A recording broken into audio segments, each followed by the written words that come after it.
Keluar aja dulu, yuk. Lagi. Lagi. Kalau nggak baju ini, baju semua, biar dapat ini semua.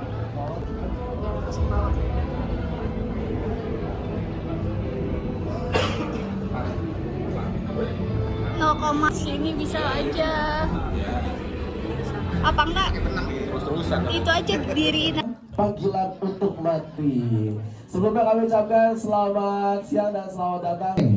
Baik, langsung saja selanjutnya kita akan hadirkan para cast dan juga kru kepada film tebal Panggilan untuk Mati. Saya minta tepuk tangannya yang luar biasa untuk hadirnya penulis naskah yakni Bapak Prisnanda Dwi Satria. Juga kami mengundang produser yakni Bapak Aris Muda Irawan. Begitu juga kita akan undang dengan tepuk tangan yang lebih meriah untuk Bapak Avesina selaku produser eksekutif. Dan juga kepada Bapak Budi Yulianto selaku produser eksekutif.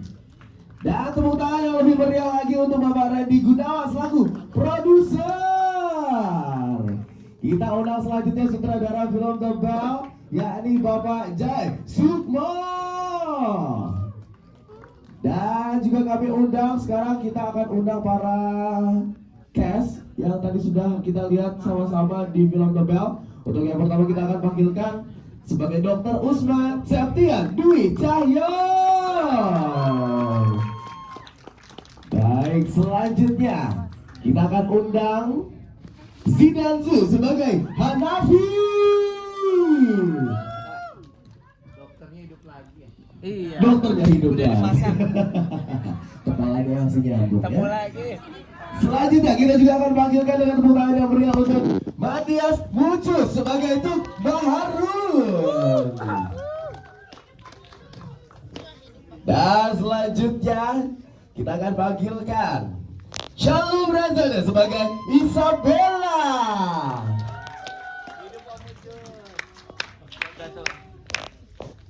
Dan kita akan undang, ini yang dari pertama kita lihat, yakni Bisma Mulia sebagai Danto.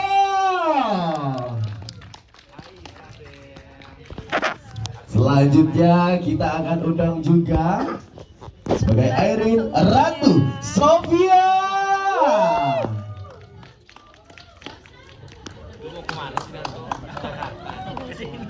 Dan kita beri tepuk tangan selanjutnya kepada pemeran Saidah Givina.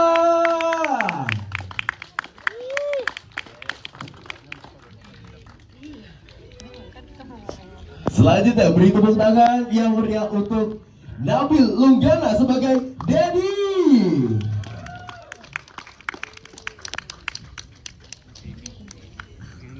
Nah ini. Selanjutnya kita akan saksikan kehadiran Velson sebagai Velson. Dan tersisa satu kursi lagi. Beri tepuk tangan yang meriah untuk hadirnya Sita Permatasari sebagai Sita.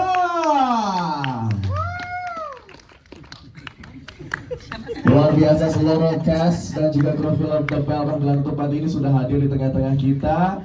Boleh saya minta tepuk tangannya sekali lagi yang lebih meriah, yang lebih luar biasa lagi untuk hadirnya film terus dan kru dan cast film tebal. Dan juga ini sebuah pencapaian dan sebuah prestasi bagi film The Bell Panggilan untuk Mati akan tayang, akan hadir di Cannes Film Market di bulan Mei 2026 mendatang.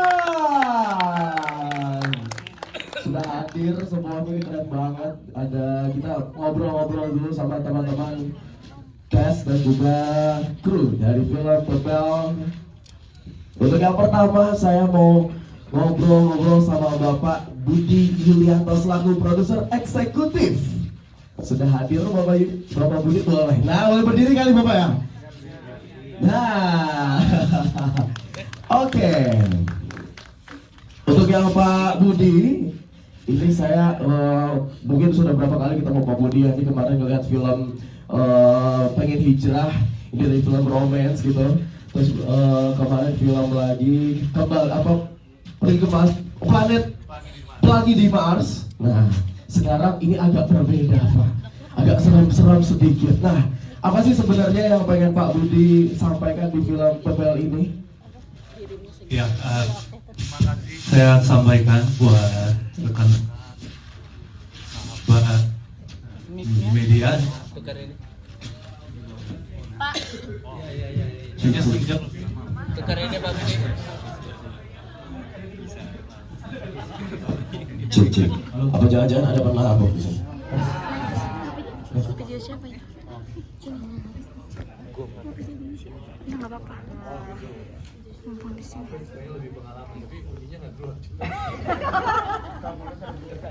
Oke, ya selamat siang menjelang sore ya rekan-rekan semua. Saya ucapkan banyak terima kasih ya rekan-rekan sahabat media BOL yang sudah tadi menyaksikan film Bebel Panggilan Untuk Mati. Sedikit tadi kita intip-intip ya mendengar reaksi dari teman-teman. Saya lihat kan disampaikan oleh putri saya, rupanya film kesayangannya dia dari semua film yang dibuat dirinya bisa tersampaikan juga ke rekan-rekan media. Ya. Jadi kalau ditanya kenapa film ini ada, ya pertama memang film ini diangkat dari urban legend Belitung, tempat memang kelahiran saya, ya kampung dulu. Pak Afes pernah buat film yang sempat bawa office juga di sana, dan ini kami hadir kembali dengan genre yang berbeda. Kita bawa film ini dengan genre, kalau dibicarakan horor mungkin bukan horor juga karena ada romance-nya juga, jadi perpaduan antara horor dengan romance juga. Jadi sesuatu yang mungkin berbeda ya di dunia perfilman Indonesia. Nah, kami bangga film ini hadir dengan membawa suasana mungkin baru ya, baik itu bukan berdiri sendiri gitu. Apa yang disampaikan mungkin ceritanya horor, tapi ada cerita tentang soal manusia. Dan teman-teman yang lain di film-film yang lain juga ada hal-hal yang terjadi di hari-hari ini, dan itu bisa menjadi bukan sekedar bikin horor yang menakut-nakutkan, tapi ada storytelling yang sedang kita ceritakan. Mungkin teman-teman ini ada mental health, ada seseorang yang ada problematik segala macam. Nah itu sebenarnya trigger-trigger itu yang ingin kita sampaikan. Jadi kalau kata Mas Jai, sebelum Mas Jai dibilang bukan sekedar menakut-nakut itu, tapi situasinya memang sangat menyenangkan. Kalau kemarin hati-hati dengan leher ya Mas Lucus ya. Itu saya kira. Jadi terima kasih teman-teman, mohon kita sebarluaskan. Mudah-mudahan film ini mendapatkan apresiasi sebanyak mungkin. Amin. Terima kasih. Baik, terima kasih Pak Alves selaku Wakil Produser, dan kita bergeser ke produser kita untuk Bapak Randy Gunawan. Nah, oke, Pak Randy boleh silakan berdiri. Nah, buat Pak Randy nih, film The Bell, Panggilan Untuk Mati ini akan hadir di Cannes Film Market mendatang. Nah, menurut Pak Randy sendiri bagaimana melihat potensi film ini di pasar horor, baik itu lokal maupun internasional? Silakan Pak Randy. Oke, sebelumnya selamat sore rekan-rekan media. Terima kasih sudah hadir dan mensupport film ini. Untuk film ini sendiri, sebenarnya kami dari MPK Production dan Cinemata, kami bersyukur, kita semua bersyukur karena lahir di Indonesia ya. Indonesia ini penuh dengan culture yang berbeda-beda, sangat diverse, dan masing-masing daerah punya folklore sendiri, punya urban legend sendiri. Dan hal ini menjadi daya tarik yang sangat besar bagi pasar di luar. Kami sudah coba, tadi Pak Budi juga jelaskan, kita udah coba untuk bertemu dengan beberapa distributor di luar juga, dan mereka itu sama-sama sangat tertarik, terutama dengan cerita yang mengandung urban legend gitu. Jadi harapannya film ini bisa diterima bukan hanya di Indonesia saja, tapi juga di seluruh dunia. Kurang lebih seperti itu. Terima kasih. Oke, baik. Terima kasih Pak Randy. Selanjutnya masih bersama produser kita. Saya mau bergeser sedikit ke Pak Aris Budha Irawan. Nah, Selamat sore buat Selamat teman-teman sore media. Pak Aris Muda. Ya, sebelumnya pertanyaan. Ini pokoknya teman-teman semua katanya tadi ini masih ada yang bingung sama endingnya. Nanti langsung ditanya aja di sesi pertanyaan ya. Pokoknya nanti ada kesempatan buat teman-teman buat bisa langsung nanya. Nah, kita bergeser ke Pak Aris Muda yang akan selalu muda ya. Nah, dengan film The Bell ini Pak Aris, kira-kira target pasar apa yang cocok untuk film The Bell Panggilan Untuk Mati? Silakan Pak Aris. Soal pasar dan penonton dan lain sebagainya itu sebentar saya ingin tanya ke teman-teman media. Boleh. Menurut kami film ini kan banyak pembedanya, diferensiasinya kan banyak, ceritanya, plot twistnya juga. Nah saya ingin satu frekuensi nggak? Teman-teman media seperti nggak merasakannya? Saya ingin tanya, ada yang berbeda nggak dari film ini untuk plot twist ceritanya dibanding film horor sebelum-sebelumnya? Ya, ada yang saya nggak dengar nih, suaranya dong. Ya, artinya market kami yang kami sasar adalah para penonton film Indonesia, baik horor maupun tidak, yang ingin mencari hiburan atau film yang berbeda. Itu yang kami tawarkan salah satunya. Meskipun secara keseluruhan film ini adalah ya pasti soal horor, menakutkan dan lain sebagainya. Nah itu tadi plot twist ceritanya itu. Boleh dibuka Pak, kalau mereka ingin menulis Pak Budi. Untuk spoilernya. Bagaimana Pak? Nggak boleh ya, spoiler ya. Itu makanya nggak, maksud saya teman-teman menulis boleh bagaimana ikut membantu kami memancing penonton rasa ingin tahunya biar tergugah untuk menyaksikan film ini dengan tulisan teman-teman. Artinya kalau memang penonton yang ingin kami sasar itulah anak muda, penonton film yang ingin merasakan sesuatu, merasakan sensasi tentang bagaimana gore, horor dan lain sebagainya, tapi punya kemasan romantis yang juga punya plot twist yang berbeda. Itu Mas. Oke, Jawaban saya. pokoknya anak muda yang gak cuma nonton horor. Jadi kalau udah nonton film ini, romansnya dapat, horornya dapat, tapi agak-agak plot di belakangnya, begitu ya Pak Aris Muda ya? Kurang lebihnya. Oke, terima kasih. Boleh dikasih tepuk tangan untuk Bapak Aris Muda. Dan selanjutnya kita akan bergeser ke saudara kita, Mas Jai. Nah, oke. Siap. Selamat sore Mas Jai. Selamat sore semuanya, selamat sore teman-teman media yang udah hadir di kemacetan sore ini. Oke, pertanyaannya untuk Mas Jai, jika nantinya setelah menonton film ini, penonton hanya mengingat satu perasaan setelah menonton film ini, Mas Jai pengennya perasaan apa yang diingat Mas? Haru. Haru. Kenapa haru gitu Mas? Ya karena dengan menonton dan mengikuti cerita film The Bell, saya berharap sebagai filmmaker penonton bisa mengikuti jalan ceritanya, nggak hanya sensasi horornya, tapi gimana penonton bisa ikut masuk ke dalam karakter, maksudnya menikmati gimana sebagai Danto, Sebagai Danto.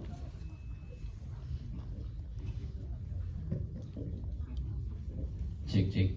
Iya, saya berharap penonton bisa menikmati dan terbawa dengan storynya. Oke, jadi bisa penonton menikmati semua storytellingnya sebagai Danto gitu ya. Jadi ceritanya itu ngena banget lah sama penonton ya. Saya berharap begitu. Toh juga sebenarnya ceritanya dari film The Bell ini kayaknya lebih mudah dicerna gitu ya, teman-teman nggak bingung kan? Dengan kehidupan sehari-harinya ada juga yang ada di situ. Oke, terima kasih Mas Jai. Boleh kita kasih tepuk tangan sekali lagi. Kalau tadi sudah ke sutradaranya, sudah ke produsernya, saya mau lagi ke penulis naskahnya, Mas Prisnanda Dwi Satria. Oke, silahkan. Untuk selamat sore Mas Prisnanda. Siap. Untuk Mas Prisnanda sebagai penulis naskah nih, saat menulis naskahnya dan melihat hasilnya, gimana Mas? Hasilnya seperti apa? Kalau dari buat Mas Prisnanda sendiri? Saya sebagai penulis itu biasanya kan selalu kalau dapat cerita gitu ya, dan bercerita saya harus menemukan core dari inti cerita ini apa gitu loh. Nah, waktu sebelum saya ke Belitung, saya belum nemu nih apa ya inti core-nya apa ya. Pas saya kesana, terus saya lihat beberapa hal yang ketemu sama lokal, terus lihat pemandangan, lihat ini, kemudian oh ini ada cerita nih yang bisa saya nemuin kalau ceritanya nih. Kalau ceritanya yaitu adalah waktu itu saya lagi research tentang Padang Lalang. Saya tadi ada banyak Padang Lalang ya. Itu kalau kesana ternyata susah susah nyarinya yang benar-benar bagus gitu, yang benar susah nyarinya. Terus saya baru nggak, oh ini berarti pada beberapa hal yang hilang nih, udah banyak dengan penambangan timah gitu. Jadi berapa yang hilang, baru kepikir oh ya ini bisa jadi core sebuah cerita untuk tulisan saya, yaitu gimana kalau leher yang terpenggal itu bukan hanya memisahkan kepala dan ada kepala dan badan saja, tapi juga pikiran dan hati. Dan kalau misalnya itu sudah terjadi, apakah bisa dianggap manusia? Sekarang saya itu aja. Terima kasih. Wow, dan satu lagi Mas Pris, masih ada satu lagi. Kira-kira pesan atau pengalaman dari Mas Nanda yang ingin dibawa pulang oleh penonton ini setelah nonton film The Bell ini gimana, Mas? Ya tentu saja saya pengen merasa tercekam ya, terhantui, dan kalau di rumah sendirian tiba-tiba ada denger The Bell atau nggak dengar tapi karena suka dengar dikit gitu. Kayak apa itu kayak merasa mungkin bukan The Bell tapi kayak suaranya kayak The Bell gitu. Mungkin itu ya, tapi pokoknya suara The Bell terngiang-ngiang lah sepanjang paling nggak seminggu ke depan lah. Boleh tepuk tangan. Nih pokoknya harus seminggu ke depan tukang es krim nggak boleh lewat di depan rumah kalian ya. Sendok jatuh aja jadi bel kok. Sendok jatuh aja langsung keliling. Apa nih gitu ya. Oke, selanjutnya kita mau ngobrol-ngobrol sama para guest yang sudah hadir di depan kita. Untuk yang pertama kita ke Nabil Lunggana, Sita Permatasari dan Felsen. Nah ini nih. Boleh berdiri, boleh berdiri. Gimana rasanya terlibat dalam film The Bell, berperan sebagai YouTuber yang jadi biang kerok di film ini? Ada pesan yang ingin disampaikan untuk orang-orang dan mewakili Gen Z nih. Nah, silakan boleh dari mana? Dari Sita dulu, boleh. Rasanya senang sekali ya bisa ikut terlibat di sini, apalagi aku juga kan mainnya sama Nabil sama Felsen dalam satu frame, itu menyenangkan sekali. Dan pesannya sebenarnya untuk Gen Z karena ini kan melibatkan tradisi ya, apalagi sekarang kan dikit-dikit apa-apa diviralin, apa-apa dipublikasikan tanpa sebenarnya harusnya kita lihat dulu nih do and don'ts-nya itu seperti apa. Jangan mungkin asal yang kita publikasikan gitu, terutama melekat dengan tradisi apalagi adat istiadat gitu kan. Itu kan kita sedang di tanah orang lain ya, jadi seenggaknya ada unggah-ungguhnya lah, mungkin bertanya dulu gitu, nggak langsung apa-apa harus disebarluaskan gitu. Mungkin mau menambahkan Felsen dan Nabil? Oke, pokoknya nggak gegabah lah ya. Selanjutnya silakan. Halo, kalau dari saya pengalaman syuting itu sangat menyenangkan sekali. Apalagi para artis-artisnya humble semua, menyenangkan, suasana nggak tegang, dan juga daerah syutingnya itu adalah daerah saya yang dimana syutingnya dekat dengan tempat tinggal saya, dan saya merasa bangga banget bisa ikut serta dalam syuting ini. Wow, selanjutnya silakan. Tadi apa ya pertanyaannya? Ini nakal nih. Nakal kalau kayak gini bener terbukti ya. Nih gimana rasanya sebagai YouTuber yang menjadi biang kerok di film itu, dan kira-kira pesan apa yang ingin kamu sampaikan kepada penonton mewakili Gen Z? Nah silakan. Pastinya senang bisa terlibat di dalam film The Bell ini, terutama juga di sela-sela itu aku main juga sama Kasita, sama Zidan, ke Pantai Belitung, nyoba-nyoba hal-hal baru. Terus untuk pesan-pesan buat Gen Z, jangan terlalu cepat untuk mengambil tindakan. Wih, nanti palanya buntung. Intinya itu ya, jangan terlalu cepat mengambil tindakan, nanti kepalanya buntung ya. Oke, tadi kamu setiap abis teman-teman kamu nonton gitu ya, pasti kamu akan di-notice, oh gara-gara elu nih. Oke, terima kasih Nabil, Sita, dan juga Felsan. Nah, selanjutnya kita bergeser kembali ke Septian Dwi Cahyo. Bayu nih, Bayu. Mas, oh sudah? Oke, siap. Mic-nya boleh dioper. Saya ngeri gitu ya. Ini sudah rapat lagi Mas layarnya. Mas Septian melihat karakter Dr. Usman di film The Bell ini, kira-kira ada kesulitan apa gitu memerani peran dokter di film The Bell sebagai dokter dan berperan dengan teman-teman yang lainnya? Silahkan dari Mas Septian. Ya, selamat sore. Terima kasih buat rekan-rekan media semua yang sudah menonton dan sudah hadir, semua cast dan para produser. Ini malam yang ditunggu-tunggu ya, Pak. Akhirnya datang juga waktunya untuk premier dan akan tayang di bulan Mei nanti.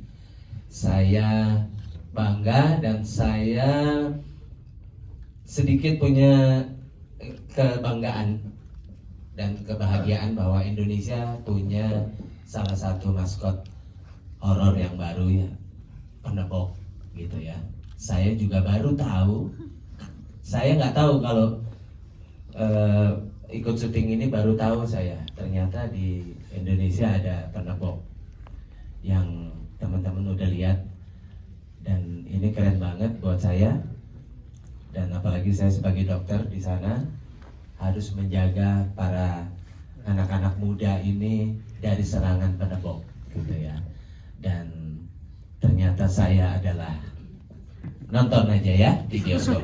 Terima kasih. Oke. Pokoknya nonton aja ya di bioskop gitu, itu kuncinya. Terima kasih Mas Septian, luar biasa. Dan kita bergeser sedikit ke Om Mucus, Om Matias Mucus. Nah, Kok ini dilewatin? Ada sisinya. Mentang-mentang dia kecil. Ini kunci Om, soalnya Om. Oke, Om Mucus berperan sebagai Tuk Baharun, seorang dukun yang mewarisi ilmu pusaka lonceng secara turun temurun. Bagaimana Om Mucus melihat karakter Tuk Baharun dan terutama konflik antara kakek dan cucunya? Silakan Om. Konflik saya sama cucu saya. Betul. Tunggu saya ingat ya. Oke. Enggak, ini film ini lumayan 1,5 tahun kalau nggak salah ya. Dan saya harus recovery lagi tuh pikiran saya. Gini, sebagai dukun sebetulnya usaha saya yang paling signifikan itu di dalam cerita film ini adalah bagaimana menyambungkan kembali pikiran dan perasaannya. Masuk dong dialognya beliau tadi kan. Nomor 1. Ternyata pikiran dan perasaan itu susah banget tersambungin karena udah terputuskan. Itu cerita di dalam The Bell ini. Makanya kalau pikiran itu nggak dipakai, ya hati juga nggak ada artinya. Gitu pun sebaliknya, hatinya nggak dipakai, kepala juga nggak ada artinya.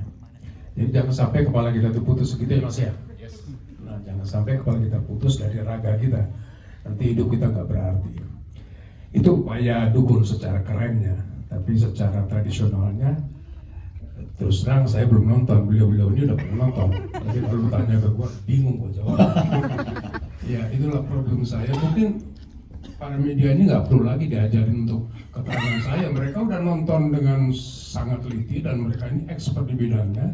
Tinggal mereka menulis bagaimana supaya penonton kita itu bisa mengamini film ini salah satu film yang bisa diunggulkan gitu loh Mas. Amin. Kalau saya mau jualan, apa yang mau saya jual? Kita bikin di Belitung ini mudah-mudahan bisa diterima di masyarakatnya. Thank you, terima kasih. Amin, thank you Om Mucus. Dan selanjutnya kita bergeser. Boleh ke sebelah kanan dulu. Nah, sebelah kanan.